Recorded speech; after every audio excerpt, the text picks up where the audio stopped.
Hi everyone! Thank you for joining me as I discuss my capstone project for this Spring 2026 Colloquium for the Murray State Doctor of Arts in English Pedagogy.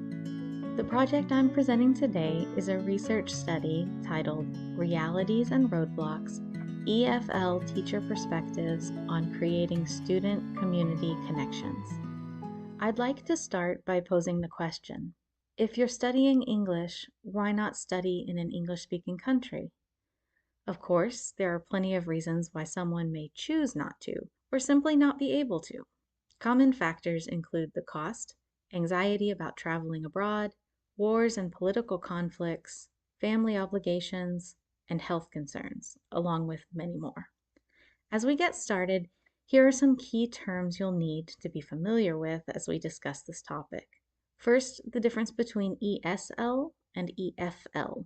While these terms may vary by source, generally speaking, ESL stands for English as a Second Language and refers to the study of English in an English-speaking country, while EFL stands for English as a Foreign Language and refers to learning English in a non-English speaking context, usually the student's home country.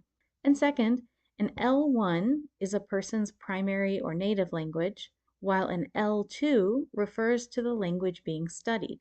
In the world of ESL and EFL, the L1 will differ, but the L2 is always English. Now that we've got that established, let me tell you a little bit about my experience as an English teacher, both at home and abroad. I started the way a lot of people do. I got a certificate to teach EFL and I went abroad. I was lucky enough to teach in Spain for 5 years, and as someone with little to no experience, I had a lot to learn as I went along. I tried to give my students the best I could, but the truth is, I was following a well-worn formula of teaching from the text and assigning exercises from the book as homework. When I eventually moved back to the United States and started teaching in Murray, I noticed that our students would not venture very far off campus, a trip to Walmart or some of the local shops near campus, but often they had no idea about community places like the beautiful Arboretum or events like the farmers market. What I decided to do was not novel. I took inspiration from the really cool things my fellow teachers were doing. I started to integrate assignments into my classes that required my students to go out and interact with the locals. I sent them to grocery stores, hair salons, and other places to ask questions and have conversations. And as I developed these assignments, I started to think about my time in Spain. I was a novice teacher without much training, but I had a good circle of friends who spoke English fluently. Why didn't I try to get my students out in the world having real conversations with these people the way that I'm doing now? So I decided to look into that, to talk to teachers working abroad and learn about the realities of their situations. This leads me into my research questions. The first is a little wordy. How do English teachers in non-English speaking countries create opportunities for their students to engage in communicative experiences with native and fluent English speakers outside of the classroom? So basically, I wanted to know what EFL teachers are doing to give their students language practice in real-world situations as opposed to what they're doing in the classroom. My second question is asking what barriers prevent them from creating those connections. Now, I'd like to give a brief overview of the study materials, participants, and procedures. First, for materials, I began by designing a 23-question survey that contained both Likert-style and short answer questions.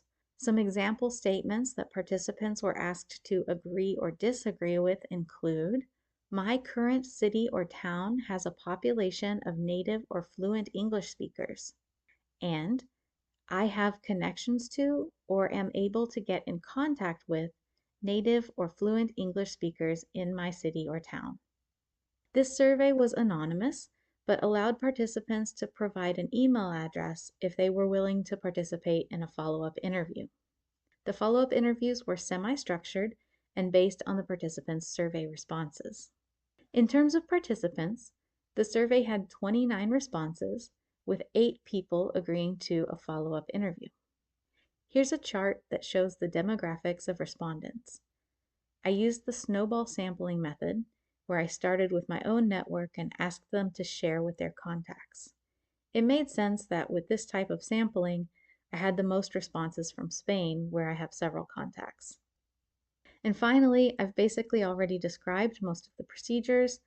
After conducting the survey and interviews, I downloaded the interview transcripts and coded them, looking for themes that spoke to my research questions. So let's talk about those results now. And we'll start with the successes, or the ways in which teachers are already creating these connections for their students. First are the two teachers from Turkey, whose institution allows teachers to create extracurricular clubs conducted all in English, not just for EFL students, but for the whole university. These clubs gave EFL students the chance to use their English in non-academic settings, while interacting with speakers who were not necessarily fellow students. Next is the amazing Jordanian school principal and EFL teacher who, with support from her school system, has been able to take her refugee students on field trips to places like the British Council and Amid East offices, where they get to interact with English-speaking visitors from all over the world. Finally, one of my favorite examples of how teachers are always working in their students' best interest, even when it's unconscious. This teacher from Mexico originally stated that she does not give her students assignments that encourage community connections.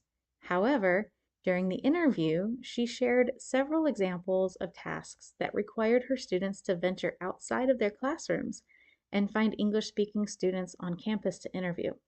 It seemed like such a common sense activity that she didn't even register how much interaction it was providing to her students. And now on to the barriers. What prevented the participants from creating those connections between students and the English speakers in their communities? First, curriculum and authority limitations. Often, teachers work for institutions that have carefully constructed curricula, and the role of the teacher is to carry out that plan with little wiggle room for creativity. While this is not always the case, it is common enough that many participants expressed frustration with the limitations imposed on them by their institutions. Next, as you might imagine, was time. Anyone who teaches knows that there never seems to be enough time to cover everything we need or want to. This is no different for EFL teachers. Things like class size and course load can impact how much time teachers have to integrate the preparation and planning that would be required to prepare their students for successful community interactions.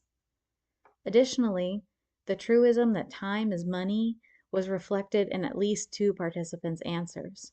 One said that teachers in her program in Mexico often work second jobs to supplement their income. And another in China recounted that English-speaking members of her community asked for monetary compensation for the time they would spend with her students, which she was not able to provide. Another seemingly obvious barrier is simply a lack of English speakers in the community, and in some cases, geographic isolation. Some of the participants I spoke with described their communities as being sparsely populated with locals, let alone native or fluent English speakers.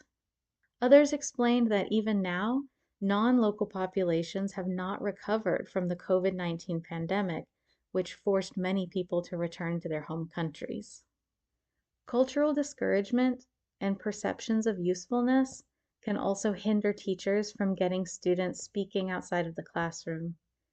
Participants shared that many students and their families are more concerned about their test-taking skills and are less worried about their actual abilities to communicate in English. And often, these ideas are reinforced through curriculum decisions that emphasize reading, writing, and test-taking strategies. This ties into the final barrier of student hesitancy. Many students simply don't find it useful to focus their limited time and energy on practicing speaking. Others push back on communicative assignments, claiming that they are too embarrassed or too shy to speak English outside of the classroom. So, with these results in mind, I'd like to take a moment to discuss how my research connects to existing scholarship.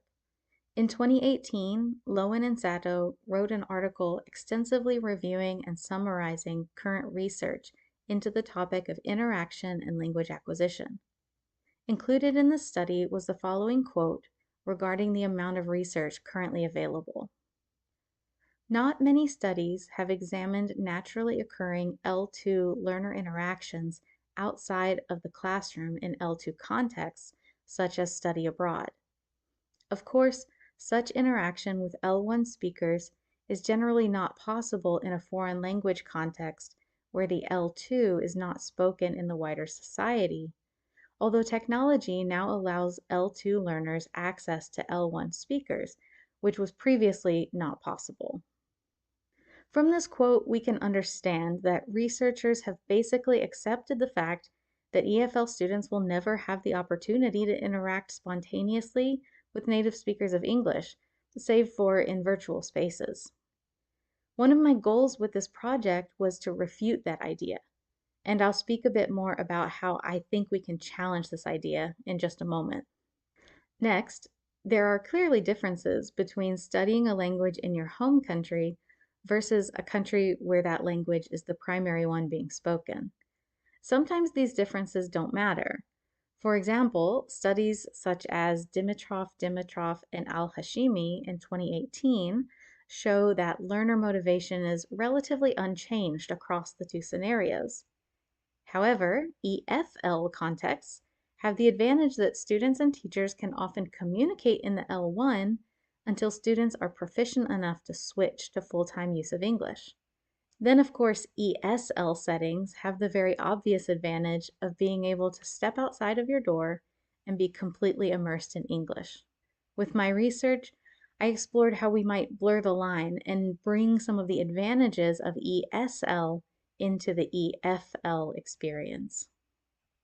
Expanding on this, I believe my research can shine a light on two specific implications.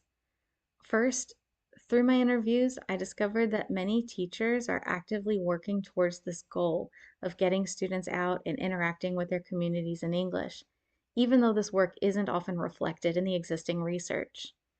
What's more, I also learned that some teachers who reported that they were not able to make these connections were in fact already doing exactly this, such as the Mexican teacher who was sending her students out to do interviews with international students and other English-speaking members of the campus community. Finally, I'd like to revisit the idea of challenging this belief that it is impossible for EFL students to have spontaneous interactions with native or fluent English speakers outside of the classroom and apart from their teachers. I'd like to relay a fascinating conversation I had during one interview with a teaching assistant working in a very small town in rural Spain. She was adamant that there were simply not many fluent English speakers in her community, let alone any actual native speakers other than herself. However, as our conversation progressed, I learned that one of her students' parents works in an assisted living facility in their town. This facility has several residents who are British and Dutch expats, all of whom are either fluent or native speakers of English. From this, I also learned that this region in general is a popular retirement spot for the British and the Dutch. Now, unfortunately, due to her limited authority, she's not able to act on this information. But I believe there is a really unique opportunity for connection here. How wonderful would it be if some arrangement could be made between English learners and these elderly expats who might be lonely or grateful for conversations in English? I really do think there are some exciting ideas to explore here, and hopefully I'll get to dive deeper into this in the future. So once I had finished my research and analysis, I decided to write up the process and results into a journal article, which I have submitted for publication to the English Language Teacher Education and Development Journal, also known as LTED. I'm currently awaiting a response, so keep your fingers crossed for me. Finally, here is a QR code if you'd like to see the final product, including my complete reference list, which was much too long to share here. Thank you so much to my advisor, Dr. Cooper, to my classmates who helped me through the process, and to my husband, Jesse, for all of his unflagging support.